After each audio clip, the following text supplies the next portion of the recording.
Andhra Pradesh CM చంద్రబాబుతో తెలుగు సినీ పరిశ్రమ పెద్దలు, నిర్మాతలు, నటులు భేటీ కానున్నారు. ఈ ఆదివారం అనగా జూన్ 15న సాయంత్రం 4 గంటలకు వారు సీఎం చంద్రబాబును కలవనున్నారు. అయితే తొలుత డిప్యూటీ సీఎం పవన్ కళ్యాణ్తో భేటీ అయిన అనంతరం సీఎం చంద్రబాబును కలవనున్నారు సినీ పెద్దలు. కాగా ఏపీ ప్రభుత్వం ఏర్పాటైన తర్వాత ఇంతవరకు సినీ ప్రముఖులు సీఎంను కలిసింది లేదు. కేవలం డిప్యూటీ సీఎం పవన్ కళ్యాణ్ను మాత్రమే కలిశారు.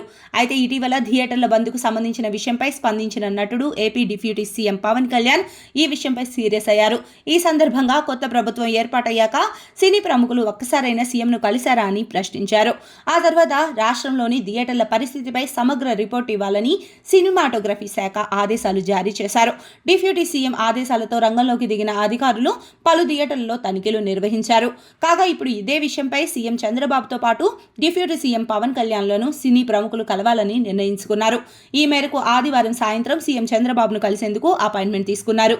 తొలుత డిప్యూటీ సీఎం పవన్ కళ్యాణ్ను కలిసిన తర్వాత ఆయనతో కలిసే సినీ ప్రముఖులు సీఎం చంద్రబాబు నివాసానికి వెళ్లనున్నారు. అక్కడ ఏపీలో సినీ ఇండస్ట్రీ పరిస్థితులపై సీఎంతో సినీ పెద్దలు చర్చించనున్నారు. ఈ సమావేశం తర్వాత ఎగ్జిబిటర్లు, డిస్ట్రిబ్యూటర్లతో మంత్రి కందుల దుర్గేష్ ప్రత్యేకంగా సమావేశం కానున్నట్లుగా తెలుస్తోంది. అయితే సీఎం చంద్రబాబుతో కలిసేందుకు తెలుగు సినీ పరిశ్రమ నుంచి సుమారు 35 నుంచి 40 మంది వరకు వెళ్తున్నట్టుగా తెలుస్తోంది. వారిలో దర్శకులు బోయపాటి శ్రీనివాస్, త్రివిక్రమ్ శ్రీనివాస్, రాజమౌళి, నాగ అశ్విన్ ఉండగా నిర్మాతలు అశ్విని దత్, దిల్ రాజు, అల్లు అరవింద్, దానయ్య, కేవి రామారావు ఉన్నారు. వీరితో పాటు నటులు బాలకృష్ణ, దగ్గుబాటి వెంకటేష్, మంచు మనోజ్, సుమన్, ఆర్ నారాయణమూర్తి, నాని తదితరులు ఉన్నట్టుగా సమాచారం.